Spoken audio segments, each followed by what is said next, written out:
One. Hi, happy to see you once again. This is your coach and therapist, Ruth Waithera of the Soul Clinic.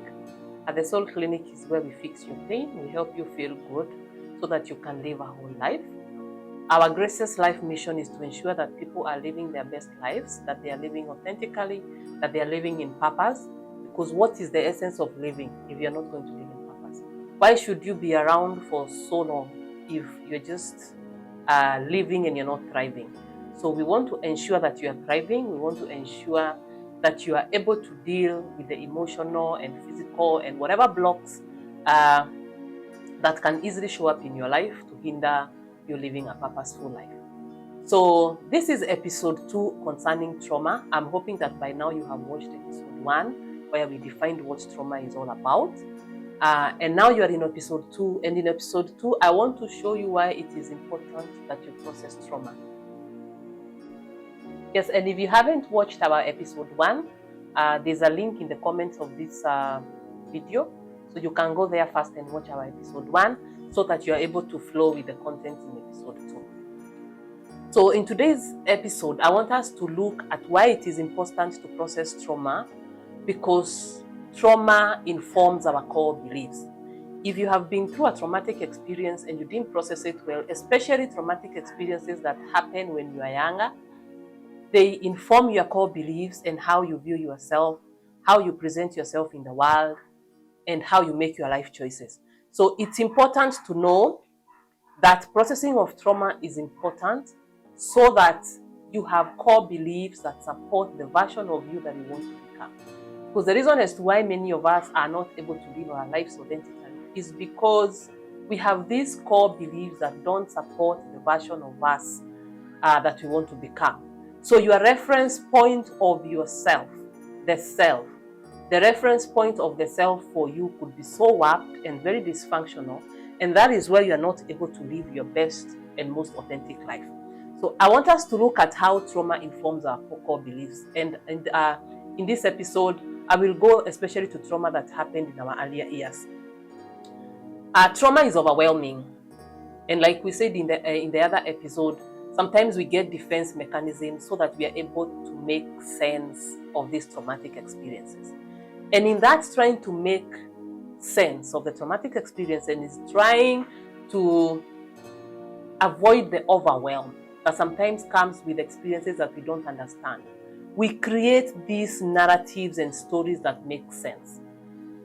In order for us to be able to survive, and with limited resources, with a limited emotional intelligence, with a limited emotional awareness, we grab what is available and we try to make sense of the experiences that happened to us by creating stories that fit and stories that may feel light and stories that may make sense at that moment. So we create stories and narratives around those traumatic experiences, and those stories look like something like this. For example, if you are a child and you went through, let's even say, sexual abuse or verbal and emotional abuse, or you were neglected, you had a parent that was not nurturing, you had a mother who didn't behave like a mother towards you. You had to make sense of that experience, otherwise it would have overwhelmed you. So the only sense that you could make at that moment was, it must be that I'm not good enough. And that is why my mother doesn't like me. It must be that I'm not worthy. And that is why she doesn't nurture me the way she's supposed to nurture me. It must be that something is seriously wrong with me. That is why I am experiencing this experience. It must be that I'm not lovable and I'm not likable and I'm not good. That is why I had to go through the experiences that I went through. Now, these belief patterns get imprinted in our subconscious mind. And the subconscious mind is what is responsible for 90% of our decisions. So it really directs and controls and instructs and pushes our life, but from a very subconscious level. So many of us don't understand why we make the decisions we make. So we are struggling with difficult life decisions. We are struggling with difficult outcomes, undesirable life outcomes. We are having the kind of lives that we wouldn't want for ourselves, but we don't know where this comes from. This comes from the core beliefs that are imprinted in your subconscious mind. And those core beliefs are, for many people, very warped, very dysfunctional, especially because we went through traumatic experiences that we didn't process, or that we invalidated, we undermined their impact and their implications upon our lives. So if you have unprocessed trauma, you are likely going to develop what we call a toxic shame-based identity, whereby your identity and your view of self is based on toxic shame. Somebody who has toxic shame are the people who feel like there is something inherently wrong with you. You feel like you have a defect within you. You are not worthy. You're not like everybody else. You feel like you're an imposter. And for many of us, this is where our imposter syndromes come from. So like you're an imposter. You're not worthy. You really don't fit here. You're not like everybody else. Everybody else has it better. Something is wrong with me. Otherwise, why would my mother treat me the way she treated me? Why did I have to go through the painful experiences that I went through? So it's very important that you address and you process the trauma from that perspective, so that the narratives that you have created to cope, you are able to change them. Because unless you are able to change those narratives and those core beliefs about yourself, then the kind of life you're going to live is not likely the kind of life that you would want for yourself. These core beliefs and the warped ones and the dysfunctional core beliefs and the narratives and the stories that we told ourselves show up a lot as esteem, our esteem issues, our issues around self-worth. Why? Because you went through a difficult experience, you had to make sense of it, otherwise it was going to overwhelm you. So you picked what fitted the kind of experience that you are going through. You interpreted it based on your very limited resources at the moment. And when I mean resources in terms of emotional intelligence and emotional awareness. So based on that very limited resource you had there, you had to make sense of that experience, and you ended up making a very warped and a very dysfunctional sense of that experience.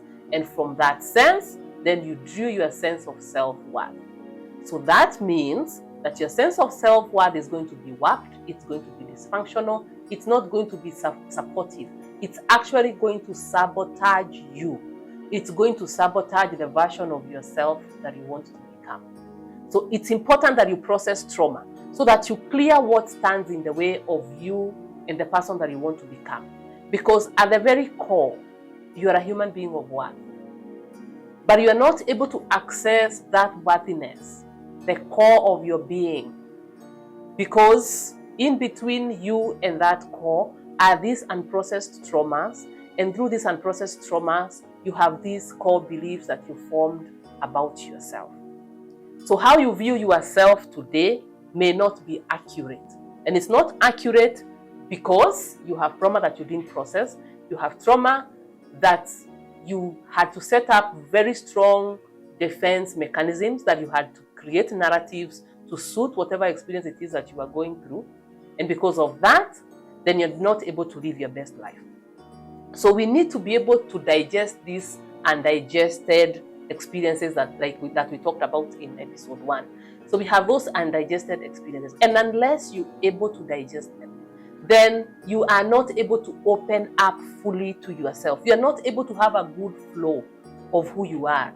You're not able to access the very worthiness that is in your core. You're not able to experience yourself as the superior being that you were created to be. You're not able to access your purpose, because between here and there is a lot of unprocessed trauma here. There's a lot of identity issues. There's a lot of dysfunctional beliefs, and all these things are standing in the way. So if you feel like this is you, it is important that you seek for a safe space where you are able to process these traumas. That safe space could be a therapist or somebody in the mental health profession who knows and who is experienced in helping you address these traumatic experiences, so that you are able to get to the core of your being, where your worthiness is, so that you are able to address the dysfunctional narratives that you have talked or that you have told yourself. You know, the stories that we tell ourselves That's what we call them. So you're able to address the stories that you tell yourself, the narratives that you derive from those experiences. And then in their place, you bring up narratives and stories and core beliefs that are supportive of the version of you. If you think this is important, if you feel like this touches a nerve with you, or you know someone who may benefit from this video, please share with them. Let's spread this word around because we want to see people living their best and their most authentic lives. So share with a friend. And if you haven't watched episode 1, the link is in the comment section. Please go there and watch episode 1 and follow through so that you are able to understand how you can become the best version of yourself. So this is Ruth Oitera from the Soul Clinic. I look forward to seeing you in episode